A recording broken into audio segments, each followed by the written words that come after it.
Assalamualaikum warahmatullahi wabarakatuh. Perkenalkan, nama saya Putri Balkista Rizal dengan NIM 230320015.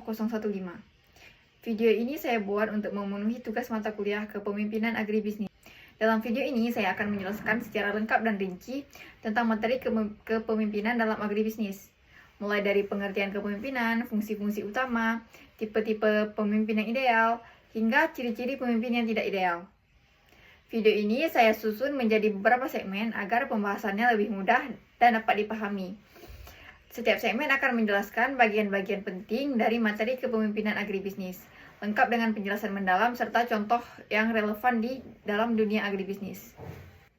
Tujuannya adalah agar kita semua dapat memahami bagaimana peran seorang pemimpin sangat menentukan keberhasilan organisasi atau usaha di bidang pertanian modern, serta bagaimana seorang pemimpin bisa menginspirasi dan menggerakkan timnya menuju tujuan bersama. Saya sangat berharap melalui video ini kita semua lebih memahami makna kepemimpinan yang sesungguhnya, bukan hanya dari sisi teori, tetapi juga dari sisi penerapan dan nilai-nilai moral yang terkandung di dalamnya. Semoga apa yang saya sampaikan dalam video ini bisa memberikan manfaat, wawasan, dan menjadi bahan pembelajaran yang inspiratif bagi kita semua. Baiklah, tanpa berlama-lama lagi, mari kita memulai pembahasan pertama dalam materi ini, yaitu pengenalan tentang kepemimpinan agribisnis. Baik, kita akan langsung saja membahas tentang materi kepemimpinan dalam agribisnis, yaitu sebuah teori penting yang berperan besar dalam keberhasilan suatu organisasi atau usaha di bidang pertanian yang modern. Kalau kita bicara tentang agribisnis, kita tidak hanya bicara soal tanam menanam dan memanen. Agribisnis adalah sistem besar yang melibatkan produksi, pengolahan, pemasaran, hingga distribusi hasil pertanian. Di balik semua proses itu, selalu ada peran penting seorang pemimpin, yaitu seseorang yang mampu mengarahkan orang lain untuk bekerja sama mencapai tujuan yang bersama pula. Nah, menurut Saros dan Buchatsku tahun 1996, kepemimpinan dapat didefinisikan sebagai perilaku yang bertujuan untuk mempengaruhi orang lain agar berkontribusi pada tujuan yang disepakati bersama dan kepentingan individu maupun organisasi. Yaitu artinya kepemimpinan tidak hanya tentang posisi atau jabatan, tetapi lebih kepada kemampuan mempengaruhi orang lain secara positif agar mau bekerja bersama menuju visi dan misi bersama pula. Lalu, sementara itu, menurut Anderson tahun 1988, kepemimpinan berarti menggunakan kekuasaan untuk mempengaruhi pemikiran dan tindakan orang lain sedemikian rupa hingga mencapai tujuan tertentu. Jadi, kekuasaan di sini bukan memerintah seenaknya, tetapi bagaimana seseorang pemimpin menggunakan pengaruhnya secara bijak untuk mendorong timnya mencapai hasil yang terbaik. Nah, kalau kita lihat dari dua definisi yang tadi, maka kita dapat menyimpulkan bahwa kepemimpinan adalah proses sosial, yaitu sebuah interaksi antara pemimpin dan orang-orang yang dipimpinnya. Dalam agribisnis, kepemimpinan menjadi sangat krusial karena sektor ini sangat bergantung pada kerjasama tim, koordinasi, dan keputusan yang cepat serta tepat. Seorang pemimpin agribisnis tidak hanya dituntut untuk menguasai teknik pertanian, tetapi juga harus memahami manajemen sumber daya manusia atau SDM, komunikasi, dan pengambilan keputusan. Kepemimpinan juga menyangkut karakter dan integritas pribadi. Pemimpin yang efektif bukan hanya pandai memberi perintah, tetapi juga mampu menjadi contoh bagi bawahannya. Ia harus memiliki kejujuran, tanggung jawab, keberanian, serta percaya pada diri sendiri dan juga kepada timnya. Bayangkan nih, jika seorang pemimpin di perusahaan agribisnis tidak jujur dalam laporan produksi atau tidak berani mengambil keputusan saat harga pasar turun, tentu hal ini bisa merugikan perusahaan dan petani yang terlibat. Selain itu, dalam konteks agribisnis yang sangat dinamis, seseorang pemimpin harus memiliki kemampuan adaptasi. Ia harus mampu membaca perubahan pasar, menilai resiko cuaca dan harga komoditas, serta menyesuaikan strategi agar tetap efisien. Dengan kata lain, pemimpin agribisnis harus mampu memadukan visi jangka panjang dengan realitas di lapangan. Kepemimpinan dalam agribisnis juga bukan hanya tentang mengelola orang, tetapi juga untuk mengelola perubahan. Ketika nih teknologi baru diperkenalkan ke publik seperti drone pertanian atau irigasi secara otomatis, pemimpin yang efektif akan mampu meyakinkan timnya untuk belajar dan beradaptasi dengan perubahan, bukan malah menolak karena takut keluar dari zona nyamannya. Dan yang paling terakhir nih, kita perlu ingat bahwa kepemimpinan tidak bisa dipisahkan dari tujuan organisasi. Tujuan seorang pemimpin bukan hanya mencapai keuntungan secara ekonomi, tetapi juga memastikan kesejahteraan tim, menjaga lingkungan, dan membangun hubungan yang adil dengan petani dan konsumen. Inilah yang membedakan kepemimpinan dalam agribisnis dengan pada sektor lain. Karena pada kepemimpinan dalam agribisnis ini ada nilai-nilai sosial seperti kemanusiaan, keberlanjutan, dan ekonomi di dalamnya. Jadi kesimpulannya pada segmen pertama ini kita memahami bahwa kepemimpinan adalah kemampuan memengaruhi orang lain untuk mencapai tujuan bersama. Lalu dalam agribisnis, pemimpin harus menguasai tidak hanya aspek teknis seperti aspek dalam pertanian saja, tetapi juga harus aspek sosial dan manajerial. Dan yang paling terpenting, kepemimpinan harus dijalankan dengan nilai-nilai kejujuran, tanggung jawab, dan adaptasi terhadap perubahan. Baik, sekarang kita akan menjelaskan atau melanjutkan ke pembahasan kedua, yaitu tentang tugas-tugas seorang kepemimpinan. Tugas-tugas kepemimpinan. Pada segmen pertama tadi kan kita udah memahami makna dan kepentingan kepemimpinan dalam agribisnis. Maka kali ini kita akan fokus pada apa saja sih sebenarnya yang harus dilakukan oleh seorang pemimpin.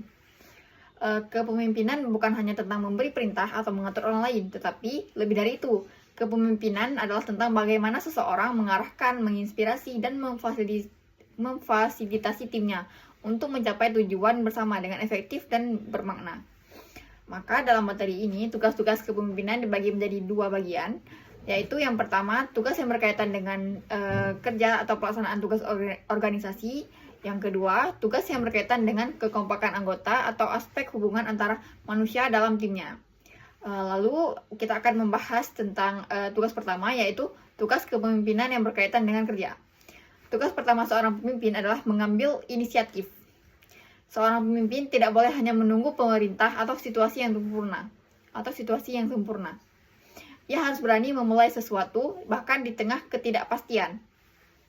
Dalam dunia agribisnis, hal ini sangat penting. Misalnya nih, ketika harga pupuk naik atau cuaca yang sedang memburuk, pemimpin harus bisa segera mengatur langkah-langkah antisipasi agar kegiatan produksi tidak terganggu. Tugas berikutnya adalah mengatur langkah dan arah. Pemimpin berperan layaknya seorang navigator. Ia harus bisa menentukan kemana organisasi akan berjalan. Apa prioritas yang harus dilakukan lebih dulu, dan bagaimana setiap orang berkontribusi sesuai dengan perannya.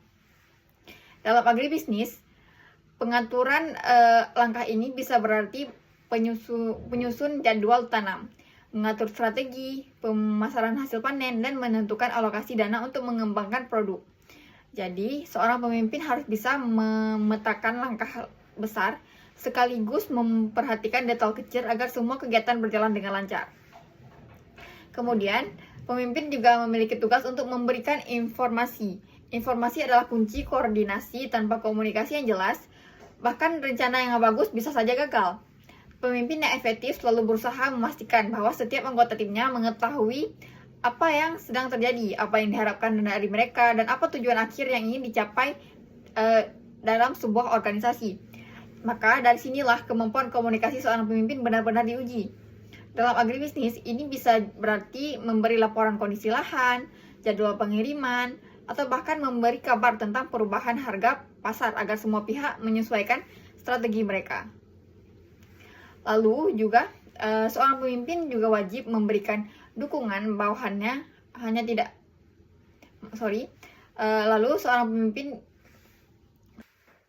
Lalu selanjutnya seorang pemimpin juga wajib memberikan dukungan. Bawahan tidak hanya butuh arahan, tetapi juga butuh dorongan, dukungan, dan juga motivasi dari seorang pemimpin. Ketika seorang petani atau karyawan merasa lelah, pesimis, atau bahkan kehilangan semangat ketika bekerja, pemimpin ini harus hadir untuk menguatkan mereka. Dukungannya bisa berupa kata-kata, apresiasi, atau bahkan bantuan nyata seperti penyediaan fasilitas yang lebih baik. Karena dukungan kecil dari pemimpin seringkali bisa menghasilkan perubahan besar dalam semangat kerja tim. Lalu, pemimpin juga harus memberi pemikiran. Artinya, ia harus mampu berpikir strategis dan memberikan ide-ide baru untuk mengatasi masalah yang dihadapi oleh petani atau karyawan tersebut. Pemimpin bukan hanya mengatur, tapi juga pemikir yang dapat menjadi sesuatu dan berbagai sudut pandang. Misalnya, saat produksi gagal karena hama, pemimpin agribisnis tidak hanya menyalahkan pekerja, tetapi juga mencari solusi jangka panjang seperti menerapkan sistem pengendalian hama terpadu atau menggunakan teknologi ramah lingkungan. Dan yang terakhir dalam kategori ini adalah mengambil suatu kesimpulan. Setelah semua proses analisis, diskusi, dan pertimbangan dilakukan, pemimpin harus mampu membuat keputusan final. Mengambil keputusan bukan hal mudah, apalagi ketika ada banyak kepentingan yang harus dipertimbangkan. Namun, pemimpin sejati adalah mereka yang berani bertanggung jawab atas pilihannya. Entah keputusan itu beresiko atau tidak, ia harus tahu bahwa keputusan yang diambil hari ini akan menentukan masa depan organisasinya. Maka, pemimpin harus pandai mengambil suatu kesimpulan. Nah, kita akan lanjut kepada tugas yang kedua, yaitu tugas kepemimpinan yang berkaitan dengan kekompakan anggota. Nah, pada tugas yang pertama tadi kan lebih menekankan pada tugas yang bersifat teknis dan manajerial. Maka, bagian kedua ini fokus pada aspek sosial dan emosional dalam kepemimpinan. Karena sejatinya organisasi bukan sekedar sistem kerja, tetapi juga sekumpulan manusia yang punya perasaan, motivasi, dan nilai-nilai moral. Maka, tugas pertama di bagian ini adalah mendorong persahabatan dan bersikap menerima. Pemimpin yang baik harus mampu menciptakan suasana kerja yang hangat dan bersahabat. Ia tidak boleh menakut-nakuti karyawannya, tetapi harus membuat mereka merasa dihargai. Dalam konteks agribisnis, hubungan yang harmonis antara pemimpin dan petani adalah manajer karyawan lapangan, menjadi kunci keberhasilan produksi. Karena ketika suasana kerja menyenangkan, produktivitas pun meningkat. Selanjutnya adalah mengungkapkan perasaan. Ini bukan berarti pemimpin harus selalu emosional, tapi lebih kepada bagaimana ia jujur dan terbuka kepada timnya. Misalnya nih, ketika menghadapi tantangan berat, seorang pemimpin yang mampu berbagi perasaan dan menjelaskan kondisi sebenarnya kepada tim akan menumbuhkan rasa saling percaya. Keterbukaan seperti ini justru memperkuat ikatan antara anggota tim. Kemudian, kepemimpinan juga harus bersikap mendamaikan. Dalam setiap organisasi pasti akan ada konflik. Itu nggak bisa dipungkiri. Pasti di setiap organisasi akan ada konflik. Seperti perbedaan pendapat, kesalahpahaman, atau bahkan persaingan. Pemimpin yang baik tidak akan membiarkan konflik ini menjadi racun dalam organisasinya. Maka ia akan berperan sebagai penengah yang adil. Ia akan berusaha mencari solusi yang baik, di mana semua pihak bisa merasa didengarkan. Kemampuan mendamaikan inilah yang membuat organisasi tetap solid, walau menghadapi banyak masalah. Selanjutnya, seorang pemimpin juga perlu berkemampuan mengubah dan menyesuaikan pendapat. Artinya, pemimpin tidak boleh kaku. Ia harus siap menerima kritik dan bersedia mengubah pandangan jika memang ada masukan yang lebih baik. Pemimpin yang terbuka terhadap perubahan akan membuat timnya lebih kreatif dan adaptif. Terutama di dunia agribisnis yang sangat cepat berubah karena faktor cuaca, teknologi, dan pasar. Lalu, berikutnya adalah memperlancar pelaksanaan tugas. Tugas ini menuntut pemimpin untuk mampu menghilangkan hambatan yang mungkin muncul dalam proses kerja, dalam agribisnis. Bisa jadi hambatannya berupa keterlambatan alat, kurangnya tenaga kerja, atau bahkan masalah komunikasi antar bagian. Pemimpin yang efektif akan segera mencari solusi, bukan mencari siapa dalang di balik semua masalah atau hambatan tersebut. Ia akan fokus pada perbaikan dan penyelesaian. Dan yang terakhir adalah memberikan aturan main. Sebuah organisasi akan berjalan efektif jika ada aturan yang jelas yang akan disepakati oleh bersama. Pemimpin berperan dalam merumuskan, menjelaskan, dan menegakkan aturan tersebut. Namun, aturan yang baik bukanlah aturan yang mengekang, melainkan yang mendorong keteraturan dan keadilan. Di agribisnis, ini bisa berupa standar operasional kerja, pembagian tanggung jawab, hingga sistem pengarahan dan sanksi yang transparan. Jadi, dari seluruh uraian ini, kita bisa simpulkan bahwa tugas-tugas kepemimpinan mencakup dua sisi penting. Yang pertama adalah sisi rasional dan teknis, yaitu bagaimana seorang pemimpin mengatur, merumuskan, dan memimpin pekerja agar berjalan dengan efektif. Lalu, tugas-tugas kepemimpinan yang kedua yaitu sisi emosional dan sosial, yaitu bagaimana ia menjaga kekompakan, menciptakan suasana yang kondusif, dan membangun hubungan yang harmonis dengan timnya. Kedua sisi ini tidak bisa dipisahkan. Seorang pemimpin yang pandai mengatur tapi tidak bisa memahami bawahannya akan kehilangan dukungan timnya. Sebaliknya, pemimpin yang hanya baik tapi tidak mampu mengambil keputusan tegas juga akan membuat organisasi kehilangan arah. Maka, pemimpin yang sejati adalah mereka yang mampu menyeimbangkan keduanya. Tegas tapi bijak, berwibawa tapi manusiawi, berpikir strategis tetapi tetap empatik. Baik, sekarang kita akan melanjutkan ke segmen ketiga, yaitu segmen fungsi-fungsi kepemimpinan. Kalau pada segmen sebelumnya kita sudah membahas tentang apa saja tugas-tugas pemimpin, maka pada segmen ini kita akan memahami mendalam tentang fungsi-fungsi yang harus dijalankan seorang pemimpin agar perannya benar-benar efektif dan bermakna. Perlu kita pahami bersama bahwa fungsi kepemimpinan tidak hanya sebatas memberi instruksi atau memastikan pekerjaan selesai. Fungsi kepemimpinan mencakup berbagai kegiatan dan tindakan yang saling berkaitan satu sama lain, mulai dari perencanaan, pengarahan, pengawasan, hingga pemberian motivasi. Kepemimpinan yang baik adalah kepemimpinan yang menjalankan fungsi-fungsi tersebut dengan seimbang, terstruktur, dan berorientasi pada tujuan organisasinya. Yang pertama adalah pengambilan keputusan. Fungsi pertama dan paling mendasar dalam kepemimpinan adalah pengambilan keputusan. Setiap organisasi atau apapun bentuknya itu selalu dihadapkan pada situasi di mana harus memilih apakah akan mengikuti strategi A atau strategi yang B. Apakah perlu memperluas pasar atau fokus pada efisiensi produk? Pemimpinlah yang bertanggung jawab membuat keputusan tersebut. Dalam konteks agribisnis, misalnya, pemimpin harus bisa memutuskan kapan waktu tanam yang tepat, memilih jenis pupuk yang paling efisien, atau menentukan harga jual produk agar tetap kompetitif di pasar. Pengambilan keputusan yang tepat tidak datang begitu saja. Ia harus didasari oleh data, pengalaman, intuisi, serta kemampuan menimbang risiko dan peluang. Oleh karena itu, seorang pemimpin sejati tidak tergesa-gesa, tetapi juga tidak ragu untuk bertindak ketika situasi menuntun keputusan yang tepat. Lalu yang kedua ada pengembangan imajinasi. Fungsi berikutnya adalah pengembangan imajinasi. Mungkin terdengar tidak biasa, tapi dalam dunia kepemimpinan, imajinasi memegang peranan penting. Imajinasi di sini bukan sekedar lamunan atau khayalan, melainkan kemampuan untuk melihat masa depan, memikirkan kemungkinan-kemungkinan baru, dan membayangkan solusi yang belum pernah dicoba. Pemimpin yang imajinatif mampu menciptakan visi yang kuat, misalnya, bagaimana cara agar pertanian yang tradisional bisa berubah menjadi pertanian yang modern, berbasis teknologi, atau bagaimana caranya meningkatkan nilai jual hasil panen dengan inovasi produk olahan, seperti nilai tambah seperti itu, produk olahan dari suatu komoditas. Tanpa imajinasi, organisasi hanya akan berputar pada rutinitas tanpa ada perkembangan. Maka dari itu, pemimpin harus berani bermimpi besar, tetapi juga harus tahu bagaimana mewujudkan mimpinya menjadi kenyataan. Lalu yang ketiga ada pendelegasian wewenang kepada bawahan. Selanjutnya adalah pendelegasian wewenang. Tidak ada pemimpin yang bisa melakukan semuanya sendirian.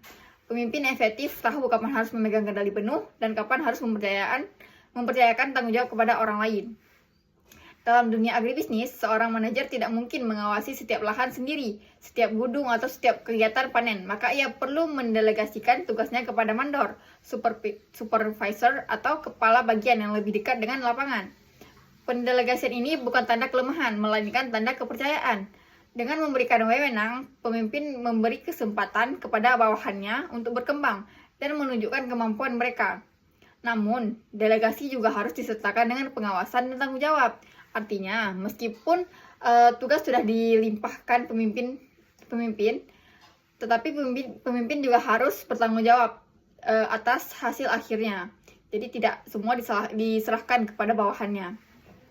Yang keempat ada pengembangan kesetiaan para bawahan. Fungsi keempat adalah mengembangkan kesetiaan bawahannya. Loyalitas tidak bisa dipaksa, ia tumbuh dari kepercayaan, keadilan, dan penghargaan.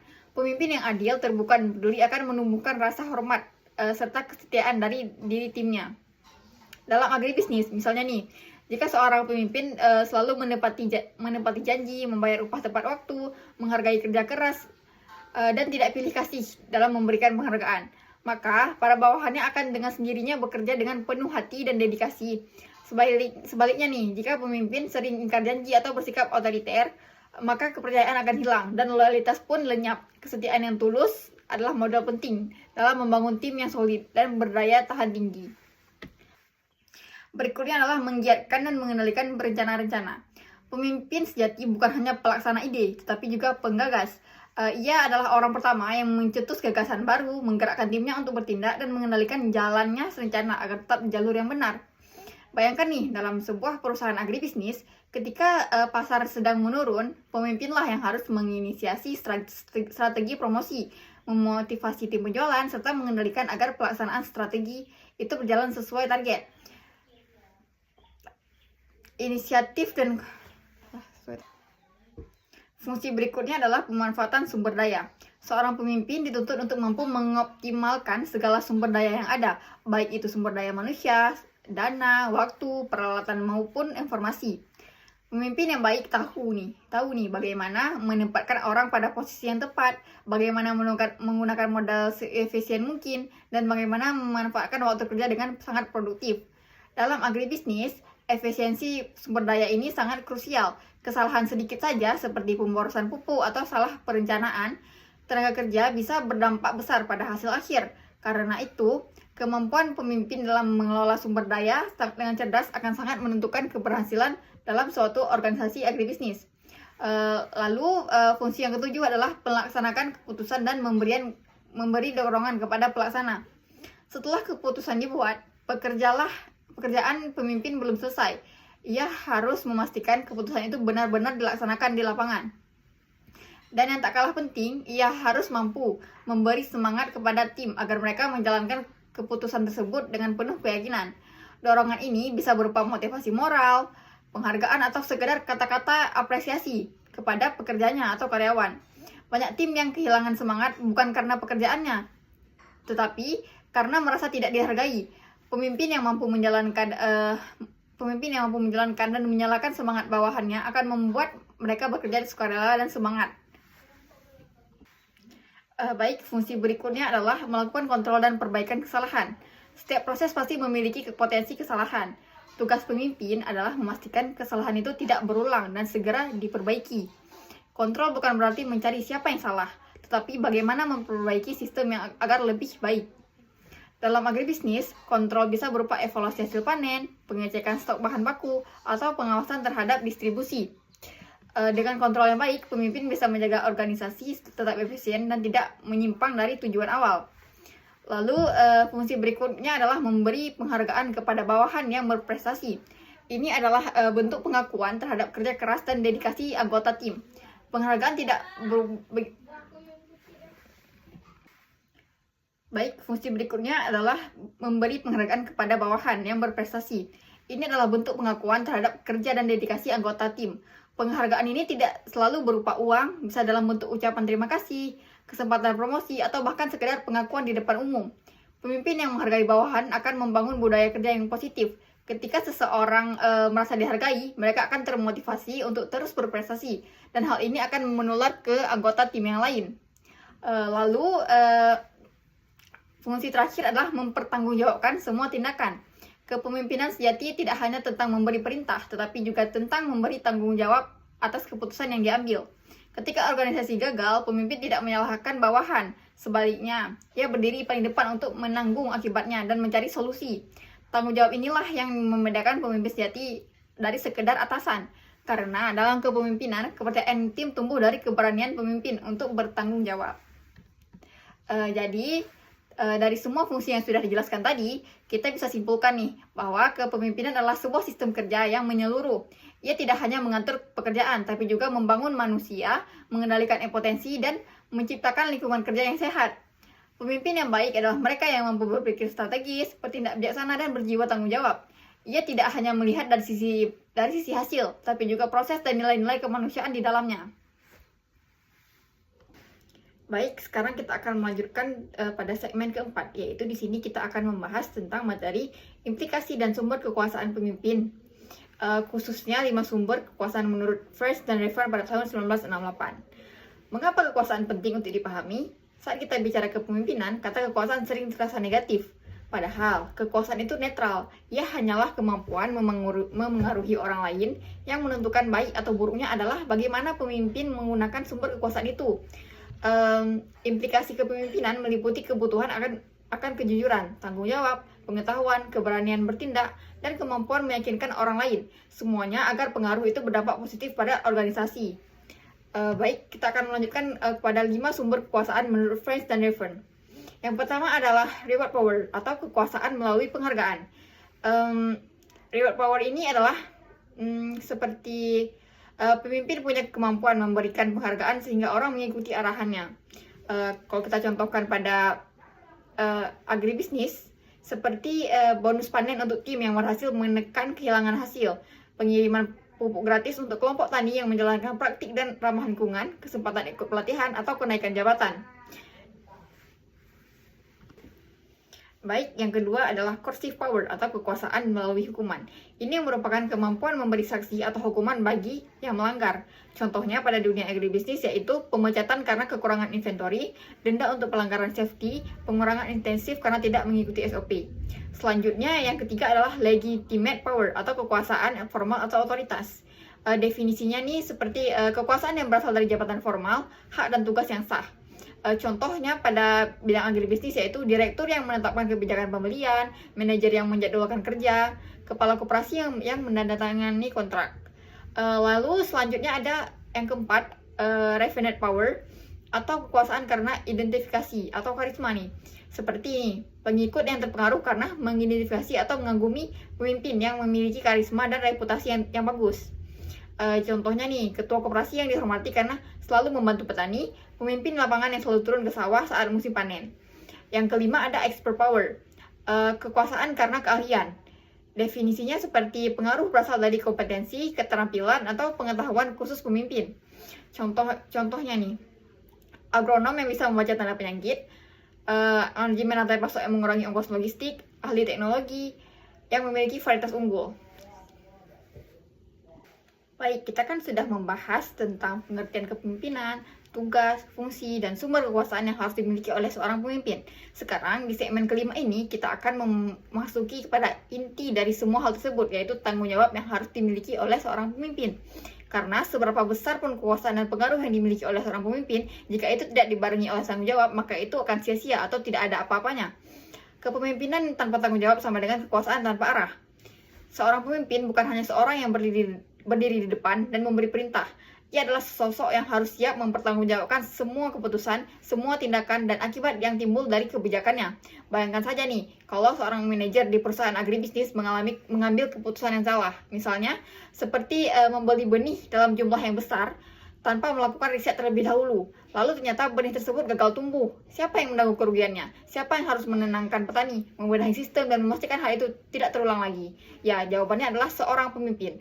Itulah sebabnya kepemimpinan sejati bukan soal kekuasaan, tapi soal tanggung jawab. Pemimpin yang hebat bukanlah yang tidak pernah salah, tapi yang berani mengakui kesalahan dan memperbaikinya. Baik, menurut Mills tahun 1992, inti dari tanggung jawab seorang pemimpin. Dalam bukunya yang berjudul Effective Leadership and the Motivation of Human Resources pada tahun 1992, Mills menjelaskan bahwa tanggung jawab seorang pemimpin adalah kemampuan untuk mengelola manusia dan sumber daya alam, agar tujuan organisasi dapat tercapai secara efektif dan bermartabat. Mills menegaskan bahwa seorang pemimpin harus mampu menentukan tujuan pelaksanaan secara realistis. Yang kedua, melengkapi karyawan dengan sumber daya yang dibutuhkan. Yang ketiga, mengkomunikasikan harapan dengan jelas. Yang keempat, memberikan penghargaan yang sepadan untuk mendorong prestasi. Yang kelima, mendelegasikan wewenang dan mengundang partisipasi karyawan. Yang keenam, menghilangkan hambatan-hambatan yang mengganggu pelaksanaan kerja. Yang ketujuh, menilai pemberian umpan balik terhadap hasil kerja. Yang terakhir, yaitu yang kedelapan, menunjukkan perhatian kepada karyawan dan kesejahteraan mereka.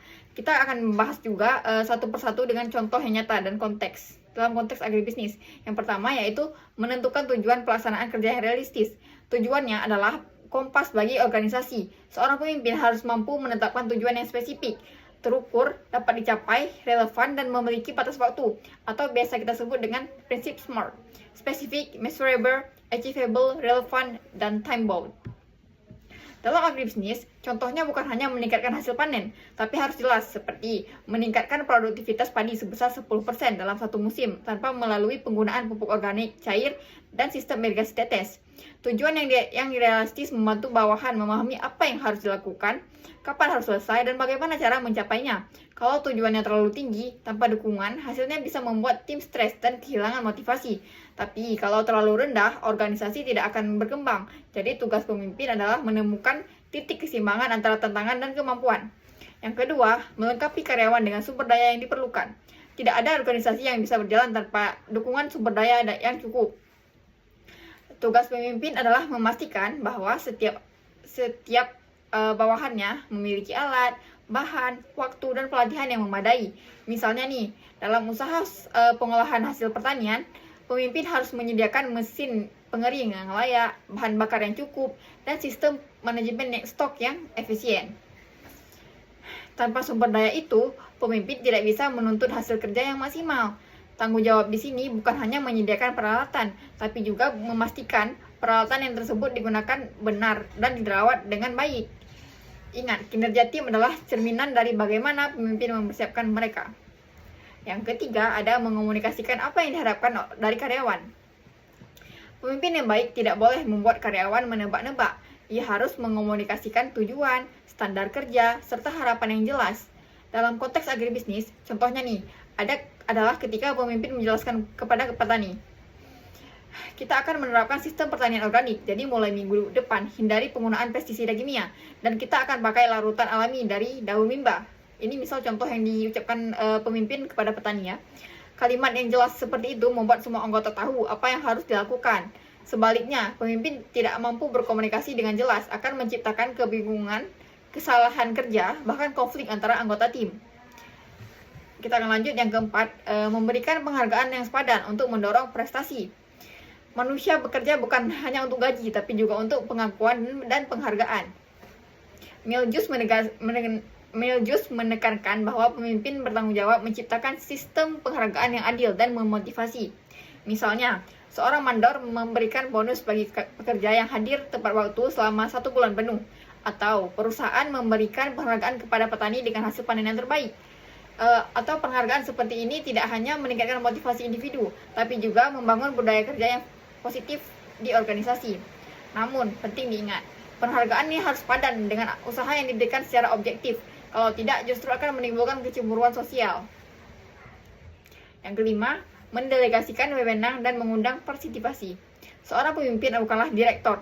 Ia tidak perlu mengontrol setiap hal kecil. Sebaliknya, pemimpin yang efektif tahu kapan harus mendelegasikan wewenang. Delegasi berarti memberi kepercayaan kepada bawahannya untuk mengambil keputusan yang sesuai tanggung jawabnya. Misalnya, kepala gudang diberi wewenang untuk menentukan jadwal pengiriman hasil panen ke pasar. Atau tim pemasaran diberi kebebasan menentukan strategi promosi di media sosial.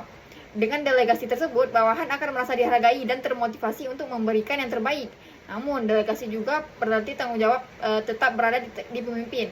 Jadi, ia harus tetap mengawasi dan memberikan bimbingan bila diperlukan. Jadi, pemimpin sini tuh nggak lepas tanggung jawab gitu aja. Dia juga harus mengawasi dan memberikan bimbingan bila diperlukan oleh karyawannya. Lalu, yang keenam ada menghilangkan hambatan untuk melaksanaan pekerjaan yang efektif. Setiap tim pasti menghadapi kendala. Yang keenam yaitu menghilangkan hambatan untuk pelaksanaan pekerjaan yang efektif. Setiap tim pasti memiliki kendala baik teknis maupun non-teknis. Tanggung jawab pemimpin adalah mengidentifikasi dan menghapus hambatan-hambatan tersebut. Dalam agribisnis, hambatan bisa berupa keterlambatan pupuk, kesalahan jadwal panen, cuaca ekstrim, atau bahkan konflik antara anggota tim. Pemimpin yang tanggap akan segera mencari solusi, bukan hanya menyalahkan orang lain. Ia mungkin akan menyesuaikan jadwal, menambahkan tenaga kerja sementara, atau mengatur ulang sistem komunikasi agar lebih efisien. Prinsipnya, pemimpin hadir bukan untuk mempersulit masalah, tetapi untuk menyelesaikan masalah. Yang ketujuh, menilai pelaksanaan pekerjaan dan mengomunikasikan hasilnya. Evaluasi adalah bagian penting dari tanggung jawab pemimpin. Miljus menjelaskan bahwa pemimpin harus rutin menilai hasil kerja bukan hanya dari akhir proyek, tapi secara berkala. Penilaian ini membantu tim memahami sejauh mana mereka sudah berhasil, apa yang perlu diperbaiki, dan bagaimana cara meningkatkannya. Namun, penilaian tanpa umpan balik tidak akan berguna. Pemimpin harus menyampaikan hasil penilaian dengan cara yang membangun, bukan menyalahkan. Contohnya, daripada berkata, kamu salah karena panen gagal, pemimpin bisa mengatakan, kita perlu cari tahu nih, kenapa hasil panen tahun ini menurun. Mungkin karena cuaca terlalu lembab, jadi minggu depan kita coba sistem penjemuran yang berbeda. Dengan cara ini, penilaian menjadi sarana belajar, bukan alat untuk menjatuhkan. Yang ke-8 atau yang terakhir, menunjukkan perhatian pada karyawan. Fungsi tanggung jawab yang paling manusiawi adalah menunjukkan perhatian kepada orang-orang yang dipimpin. Pemimpin bukan hanya kepala organisasi, tetapi juga panutan, pelindung, dan sumber inspirasi. Perhatian ini bisa ditunjukkan dengan hal-hal sederhana, seperti menanyakan kabar, mendengarkan keluhan karyawannya, memberi waktu istirahat yang cukup, atau membantu ketika karyawan mengalami kesulitan. Di perusahaan agribisnis, perhatian pemimpin terhadap kesejahteraan petani, misalnya dengan memberi fasilitas asuransi pertanian dan pelatihan keselamatan kerja, akan meningkatkan loyalitas dan rasa memiliki terhadap organisasi. Ketika bawahan merasa diperhatikan, mereka akan membalasinya dengan kerja keras dan kejujuran. Inilah salah satu bentuk tanggung jawab yang paling bermakna. Maka kesimpulan dari segmen ini, kalau kita rangkum seluruh poin yang dijelaskan oleh Miljus tadi, maka tanggung jawab pemimpin bukan hanya soal hasil, tetapi juga soal proses. Pemimpin yang bertanggung jawab, yaitu pemimpin yang seperti merencanakan tugas secara realistis, menyediakan sumber daya, mengomunikasikan harapan dengan jelas, menghargai prestasi, memberikan kepercayaan, menghilangkan hambatan, mengevaluasi kinerja, dan menunjukkan perhatian kepada timnya. Tanggung jawab seperti ini tidak bisa dilakukan dengan setengah hati. Ia membutuhkan komitmen, integritas, dan empati. Seorang pemimpin yang benar-benar bertanggung jawab bukan hanya menghasilkan kinerja, tapi juga membentuk manusia yang tumbuh dan berkembang di bawah kepemimpinannya. Jadi ingat ya, menjadi pemimpin berarti siap menjadi yang pertama dalam mengambil keputusan dan yang terakhir dalam menerima penghargaan. Baik, kita telah memasuki segmen ke-6, yaitu di sini kita akan membahas tentang tipe-tipe kepemimpinan. Atau dengan kata lain, gaya seorang pemimpin dalam memimpin dan memengaruhi bawahannya. Kita semua tahu nih, tidak ada pemimpin yang benar-benar sama.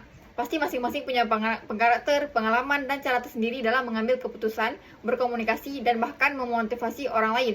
Namun, secara garis besar, para ahli telah mengelompokkan gaya-gaya tersebut dalam beberapa tipe dasar, yaitu yang pertama tipe otokratis, tipe militeristis, tipe paternalistis, tipe karismatis, dan yang terakhir tipe demokratis. Mari kita bahas semuanya secara lengkap dengan ciri-ciri, kelebihan, kelemahan, dan contohnya dalam dunia agribisnis. Yang pertama yaitu tipe otokratis.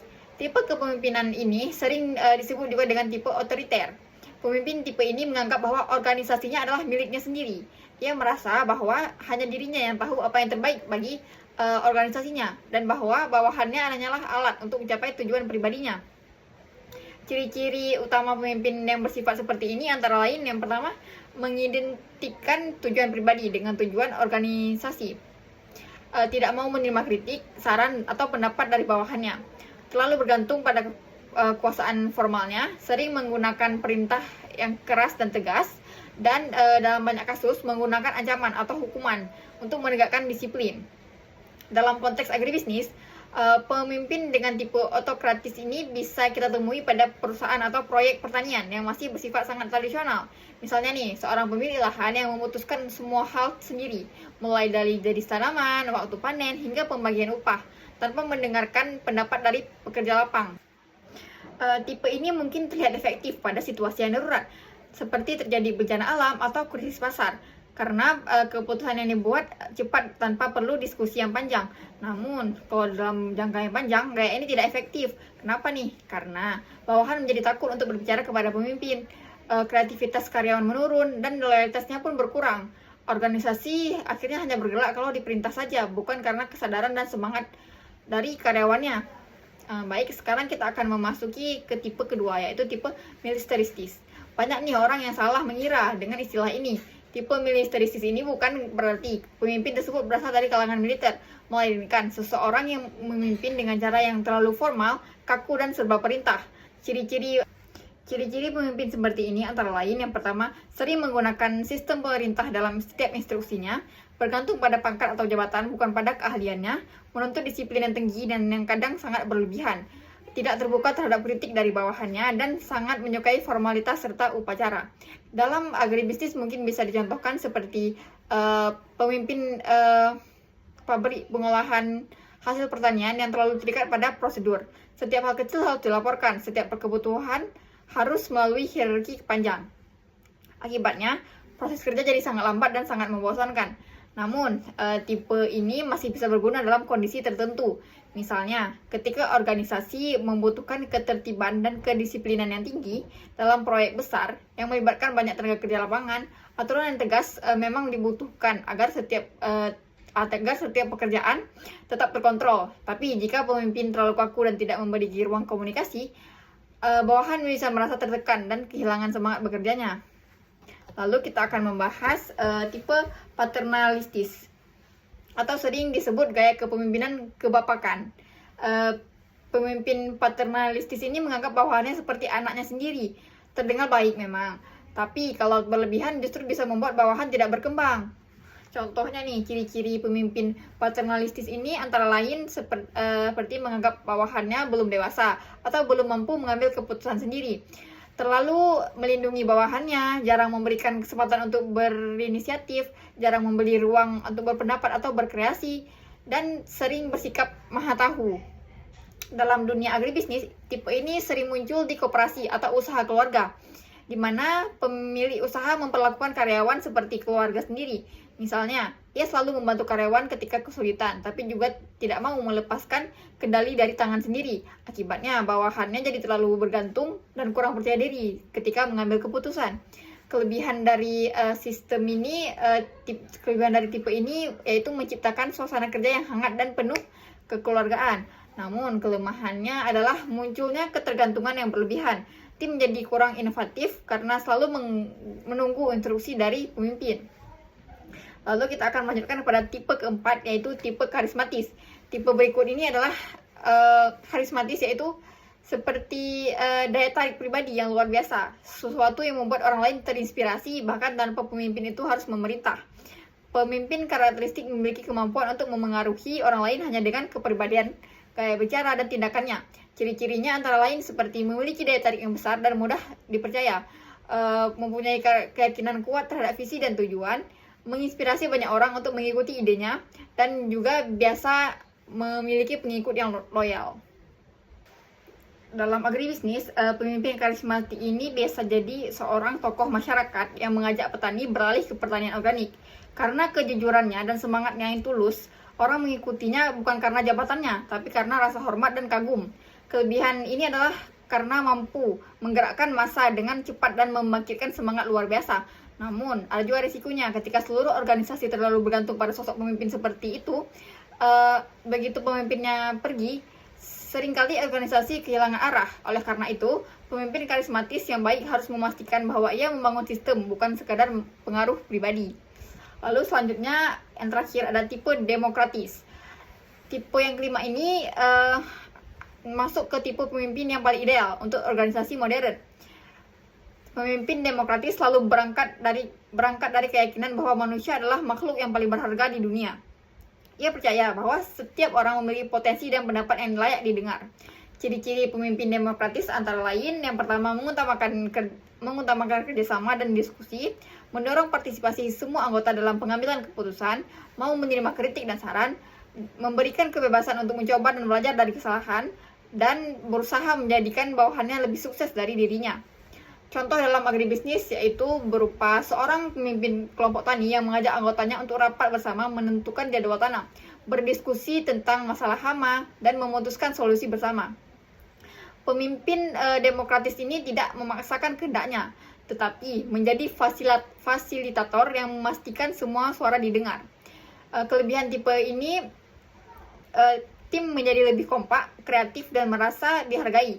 Namun kekurangannya adalah proses pengambilan keputusan bisa memakan waktu yang lebih lama, karena semua pendapat perlu dipertimbangkan. Tapi dalam jangka panjang, hasilnya jauh lebih stabil dan berlanjutan, karena keputusan yang diambil merupakan hasil kesepakatan bersama, bukan paksaan. Dalam kenyataannya, tidak ada tipe yang sepenuhnya baik atau buruk. Tiap tipe bisa efektif tergantung situasi dan karakter organisasi. Misalnya, dalam situasi darurat seperti kebakaran gudang, tipe autokratis mungkin lebih cepat, karena dibutuhkan keputusan yang tepat. Namun dalam situasi normal, tipe demokratis lebih baik karena membangun kepercayaan jangka panjang. Pemimpin sejati bukan hanya memiliki satu gaya, melainkan mampu menyesuaikan gaya kepemimpinannya dengan kondisi tim dan tantangan yang dihadapi oleh pemimpin tersebut. Kadang, ia harus tegas seperti otokrat, kadang lembut seperti figur bapak, kadang menginspirasi seperti tokoh karismatis, dan seringkali menjadi pendengar yang sabar seperti pemimpin yang demokratis. Gaya kepemimpinan bukan topeng yang kita pakai, tetapi cermin dari siapa diri kita sebenarnya. Cara kita memimpin mencerminkan nilai, kepercayaan, dan tujuan hidup kita. Dalam dunia agribisnis yang melibatkan banyak pihak dari petani hingga konsumen, pemimpin yang demokratis, adaptif, dan empatiklah yang akan membawa perubahan dengan nyata. Baik, sekarang kita memasuki segmen ketujuh, yaitu pada segmen ini kita akan membahas teori penting yang dikemukakan oleh Hadari Nawawi, yaitu seorang pakar manajemen dan kepemimpinan yang sangat berpengaruh di Indonesia. Menurut Bapak Hadari Nawawi, kepemimpinan yang efektif tidak cukup hanya dengan memiliki kekuasaan, karisma, atau gaya tertentu. Yang jauh lebih penting adalah bagaimana seorang pemimpin menjalankan tugasnya secara operasional. Artinya, bagaimana pemimpin berperan aktif dalam setiap tahapan kerja, mulai dari memberi instruksi, berkonsultasi, mengajak, partisipasi, mendelegasikan wewenang, hingga melakukan pengendalian. Baik, mari kita pelajari satu persatu dengan contoh dan makna yang mendalam. Fungsi pertama adalah fungsi instruktif. Dalam fungsi ini, pemimpin berperan sebagai komunikator utama yang memberikan perintah atau instruksi kepada bawahannya. Pemimpin menjelaskan apa yang harus dilakukan bawahannya, bagaimana cara mengerjakannya, kapan harus mulai dan selesai, serta di mana tempat pelaksanaannya. Tujuan dari fungsi ini adalah agar keputusan organisasi dapat diwujudkan secara efektif dan tepat sasaran. Dengan kata lain, fungsi instruktif ini menekankan bahwa pemimpin harus bisa menyampaikan arah kerja secara jelas dan tegas. Namun, fungsi instruktif ini bukan berarti pemimpin boleh semena-mena atau otoriter. Perintah yang baik bukanlah perintah yang menekan, melainkan perintah yang memandu. Contohnya dalam dunia agribisnis seperti ini, contoh, seorang manajer kebun memberikan instruksi kepada tim lapangannya. Contoh instruksinya seperti, mulai besok kita akan menerapkan sistem tanam jajar legowo di lahan blok A. Tim A bertanggung jawab menyiapkan alat tanam, tim B menyiapkan bibit, dan tim C mengatur irigasi. Semua laporan dikumpulkan pada pukul 4. Instruksi seperti ini jelas, rinci, dan dapat dilaksanakan dengan mudah. Fungsi instruktif yang baik selalu disertai dengan komunikasi yang terbuka, sehingga bawahan memahami alasan dan manfaat perintah tersebut. Dalam konteks ini, pemimpin yang menjalankan fungsi instruktif dengan baik akan menciptakan suasana kerja yang teratur dan disiplin tanpa harus menimbulkan rasa takut dan tekanan. Fungsi kedua adalah fungsi konsultatif. Kalau fungsi intrusif itu kan tadi bersifat satu arah, sedangkan fungsi konsultatif ini bersifat dua arah. Di sini pemimpin tidak hanya memerintah tetapi juga mendengarkan. Dalam menjalankan fungsi ini, pemimpin membuka ruang dialog dan meminta masukan dari orang-orang yang dipimpinnya sebelum mengambil keputusan. Fungsi konsultatif menegaskan bahwa setiap orang punya sudut pandang yang bisa memperkaya keputusan organisasi. Sebagai contoh, dalam dunia agribisnis, seorang koperasi tani ingin menentukan waktu tanam serentak. Sebelum menentukan, ia mengadakan rapat dengan para ketua kelompok tani terlebih dahulu. Mereka akan berdiskusi tentang kondisi cuaca, ketersediaan air, dan harga bibit. Hasilnya, keputusan yang diambil bukan hanya keputusan pemimpin, tapi juga musyawarah bersama yang mempertimbangkan realitas di lapangan. Fungsi konsultatif ini sangat penting karena mencegah kesalahan akibat keputusan sepihak. Selain itu, fungsi ini juga meningkatkan rasa memiliki atau sense of belonging pada anggota tim. Karena mereka merasa didengarkan dan dihargai. Pemimpin yang menjalankan fungsi konsultatif akan menciptakan suasana kerja yang demokratis dan kolaboratif.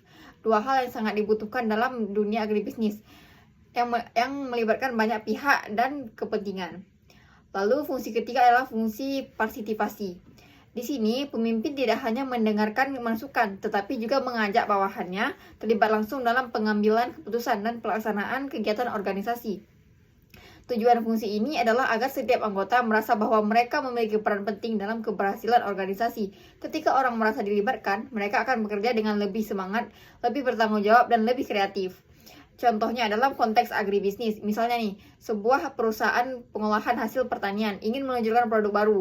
Seperti kita beri contoh produk keripik pisang dengan rasa yang lokal. Pemimpin tidak langsung memutuskan semuanya sendiri, tetapi melibatkan staf produksi, bagian pemasaran, hingga pekerja gudang dalam proses perencanaannya. Ia menanyakan ide mereka tentang kemasan, cita rasa, dan strategi promosi. Hasilnya, ide-ide segar muncul dari berbagai arah, dan keputusan akhir menjadi lebih kuat karena berasal dari partisipasi banyak pihak. Fungsi partisipasi ini juga mengajarkan bahwa kepemimpinan bukan hanya tentang memberi arah, tetapi juga memberi ruang bagi tim untuk berekspresi, berkreasi, dan mengambil peran aktif dalam mencapai tujuan bersama. Dalam dunia pertanian yang penuh dinamika, partisipasi bawahan sangat penting karena mereka yang berada di lapangan lah yang paling tahu kondisi sebenarnya. Pemimpin yang mampu mengaktifkan partisipasi, mereka akan lebih mudah beradaptasi dengan perubahan harga, cuaca, dan permintaan pasar. Lalu kita lanjutkan ke fungsi keempat, yaitu fungsi delegasi. Delegasi berarti pelimpahan wewenang dan tanggung jawab kepada orang lain untuk membuat atau melaksanakan keputusan tertentu. Dalam fungsi ini, pemimpin menunjukkan kepercayaan dan memberi kesempatan kepada bawahannya untuk tumbuh. Namun, delegasi bukan berarti lepas tangan. Pemimpin tetap bertanggung jawab atas hasil akhir, tetapi memberi keleluasaan bagi timnya untuk menentukan cara terbaik dalam mencapai target. Contohnya dalam perusahaan agribisnis, seorang direktur yang memberikan kewenangan kepada manajer pemasaran untuk menentukan strategi distribusi beras ke pasar lokal. Direktur tidak mencampuri detail pelaksanaannya, tetapi tetap menerima laporan dan memberikan arahan bila dibutuhkan. Dengan begitu, manajer pemasaran memiliki ruang untuk berinovasi dan mengambil keputusan cepat. Sementara direktur bisa fokus pada strategi besar perusahaan. Delegasi yang baik membutuhkan kepercayaan dan komunikasi. Pemimpin harus yakin bahwa orang yang diberi wewenang memang kompeten dan bahwa komunikasi tetap berjalan dua arah agar tidak terjadi kesalahpahaman. Fungsi delegasi ini sangat penting dalam organisasi agribisnis yang kompleks, di mana satu pemimpin tidak mungkin menguasai semua kegiatan, mulai dari produksi, logistik, pemasaran, hingga keuangan. Dengan mendelegasikan wewenangnya, pemimpin dapat memperkuat struktur organisasi, sekaligus mencetak calon-calon pemimpin baru di masa yang mendatang atau masa depan. Lalu, fungsi yang terakhir adalah fungsi pengendalian. Fungsi ini menekankan bahwa seorang pemimpin harus mampu mengatur, mengarahkan, dan mengkoordinasikan aktivitas anggotanya secara efektif agar tujuan organisasi dapat tercapai dengan maksimal. Pengendalian bukan berarti memata-matai atau membatasi, tetapi memastikan bahwa semua pekerjaan berjalan sesuai rencana. Bila ada penyimpangan, segera dikoreksi. Dalam dunia agribisnis, pengendalian bisa dilakukan melalui yang pertama, monitoring hasil panen secara rutin. Yang kedua, evaluasi penggunaan pupuk dan pestisida. Yang ketiga, pemeriksaan kualitas produk sebelum dikirim ke pasar. Dan yang terakhir, pengawasan terhadap efisiensi hingga biaya produksi. Nah, selain itu, pengendalian juga mencakup bimbingan dan pengarahan. Pemimpin tidak hanya menunjukkan kesalahan, tapi juga membantu bawahannya memahami bagaimana sih cara memperbaikinya. Misalnya, ketika hasil panen menurun, pemimpin tidak langsung marah, tetapi mengajak timnya untuk menganalisis penyebabnya. Apa sih penyebab sebenarnya? Apakah karena bibit kurang baik, cuaca buruk, atau kesalahan teknis? Kemudian, pemimpin beserta bawahannya bersama-sama mencari solusi yang realistis. Lalu, pemimpin yang menjalankan fungsi pengendalian dengan baik akan menciptakan organisasi yang terarah, efisien, dan terus belajar dari pengalaman. Maka dari penjelasan tadi kita bisa simpulkan bahwa menurut dari Nawawi, kepemimpinan yang efektif dijalankan melalui 5 fungsi utama. Yang pertama, instruktif, yaitu memberi arah dan perintah dengan jelas. Yang kedua, konsultatif, membuka dialog dan mendengarkan masukan. Yang ketiga, partisipasi, yaitu melibatkan bawahan dalam proses keputusan. Yang keempat, delegasi, memberi kepercayaan dan tanggung jawab kepada tim. Lalu yang terakhir ada pengendalian, yaitu memastikan seluruh kegiatan berjalan sesuai dengan rencana dan tujuan. Kelima fungsi ini tidak berdiri sendiri tetapi saling melengkapi. Tanpa fungsi instruktif, organisasi akan kehilangan arah. Tanpa fungsi konsultasi, pemimpin akan kehilangan realitas. Tanpa partisipasi, bawahan akan kehilangan semangat. Dan tanpa delegasi, pemimpin akan kewalahan. Dan tanpa pengendalian, organisasi akan berjalan tanpa kendali. Maka, pemimpin sejati adalah mereka yang bisa menyeimbangkan kelima fungsi ini, tegas dalam memberi arahan, bijak dalam mendengarkan, terbuka untuk partisipasi, berani mempercayakan tanggung jawab, dan disiplin dalam mengendalikan arah kerja.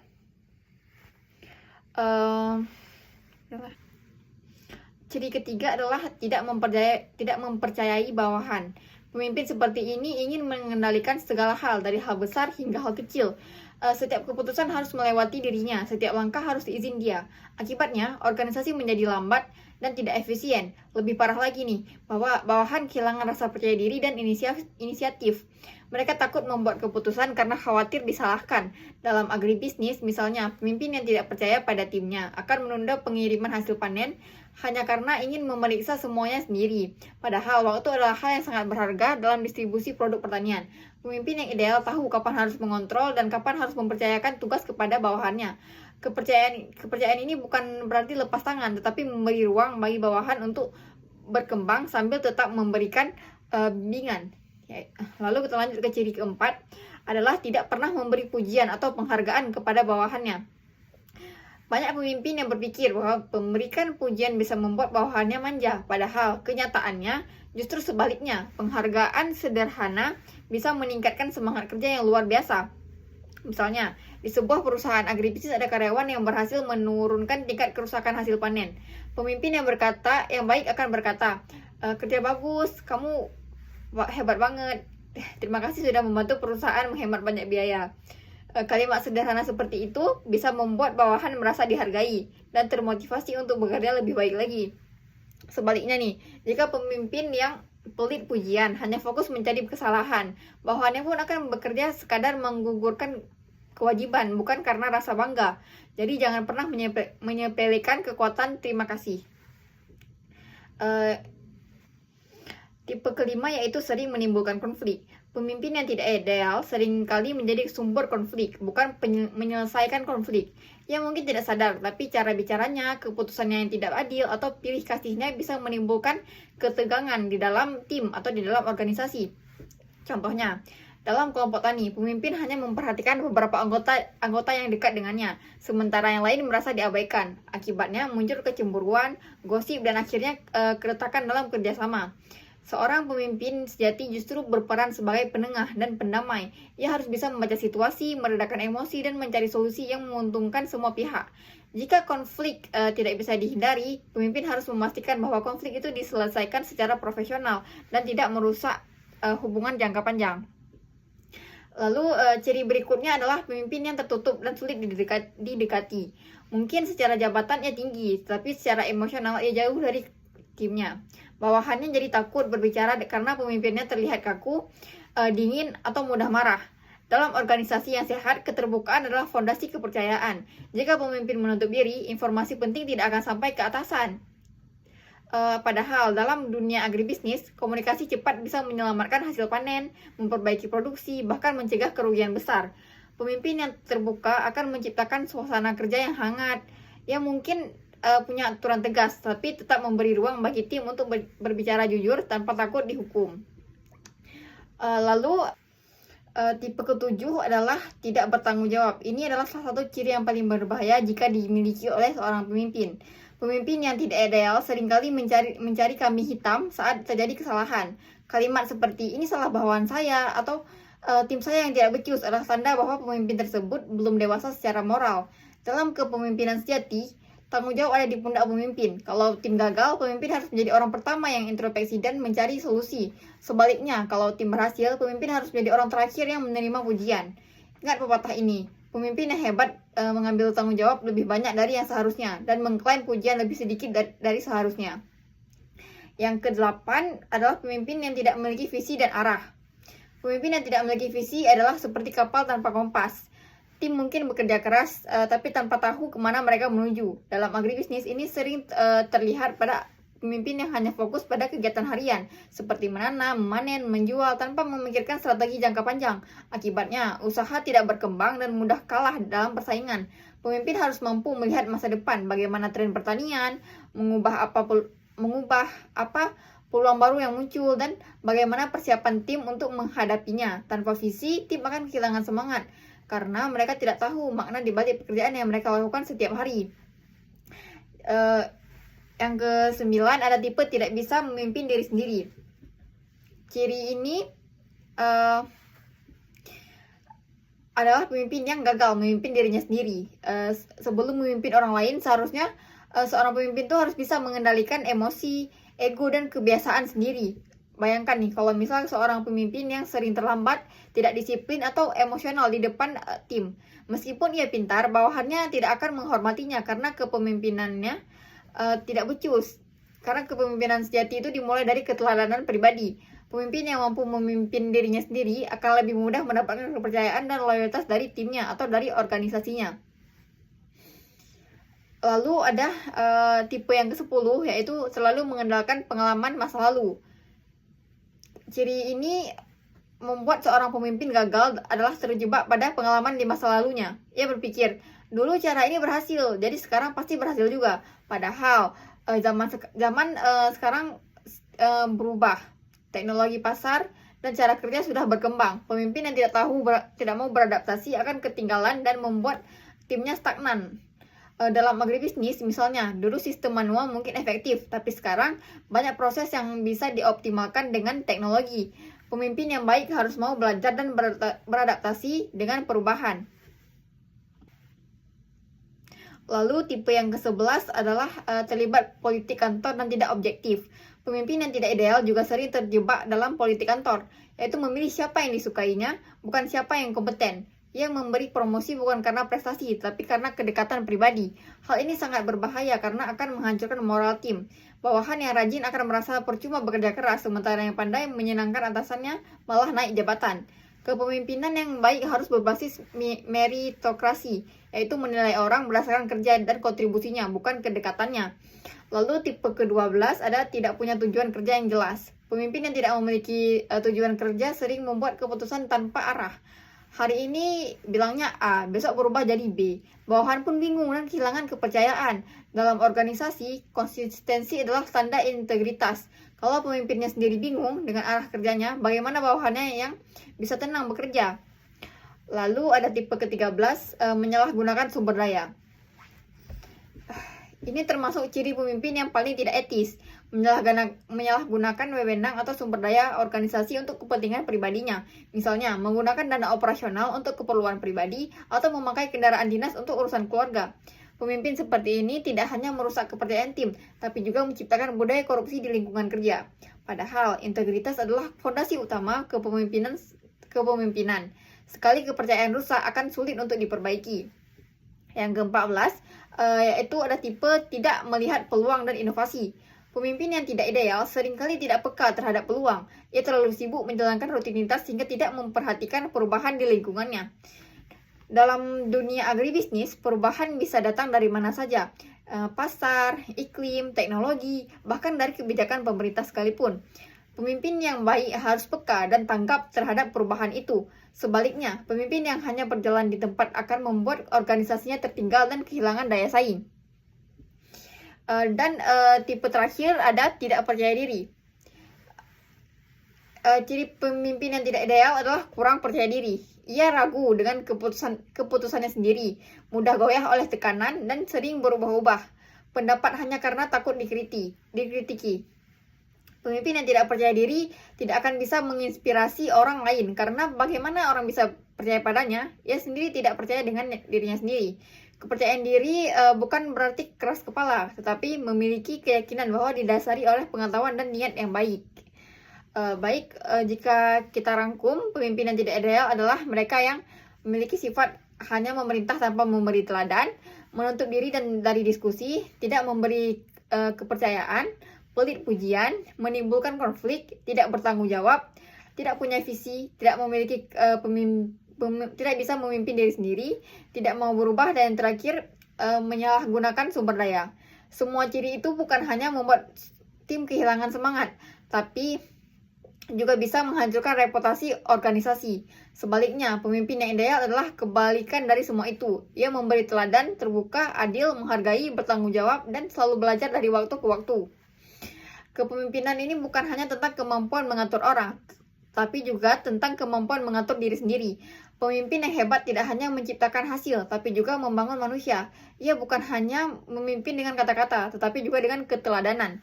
Semoga setelah mempelajari seluruh segmen ini, dari pengertian kepemimpinan hingga ciri kepemimpinan yang tidak ideal, kita semua bisa menjadi pemimpin yang lebih bijak, bertanggung jawab, dan mampu membawa perubahan positif, baik di lingkungan kerja maupun di lingkungan masyarakat. Baik, Alhamdulillah kita telah sampai di akhir pembahasan video ini. Melalui seluruh segmen yang telah saya sampaikan, kita telah bersama-sama mempelajari dan memahami berbagai hal penting mengenai kepemimpinan dalam dunia agribisnis. Kita telah membahas bagaimana seorang pemimpin berperan sebagai pengarah, penggerak, dan penentu arah keberhasilan organisasi. Kita juga telah melihat bahwa kepemimpinan bukan hanya tentang memberi perintah, tetapi tentang bagaimana seorang pemimpin mampu menginspirasi, mendengarkan, mengarahkan, dan membimbing orang-orang yang ia pimpin menuju tujuan bersama. Dalam dunia agribisnis yang penuh tantangan, mulai dari perubahan iklim, fluktuasi harga, hingga kemajuan teknologi, peran seorang pemimpin sangatlah penting. Pemimpin yang baik bukan hanya mampu membuat keputusan yang tepat, tetapi juga mampu menjaga keutuhan tim atau organisasi, menumbuhkan semangat kerja, dan menanamkan nilai-nilai kejujuran, tanggung jawab, serta keadilan. Seperti yang sudah kita bahas tadi pada bagian-bagian sebelumnya, kepemimpinan yang ideal harus dijalankan dengan fungsi-fungsi utama yang seimbang, kemampuan manajerial di berbagai level, serta sikap yang mencerminkan integritas dan empati. Sementara itu, seorang pemimpin juga harus menghindari berbagai ciri kepemimpinan yang tidak ideal, seperti otoriter, tidak terbuka, tidak menghargai bawahan, atau tidak memiliki arah dan tanggung jawab.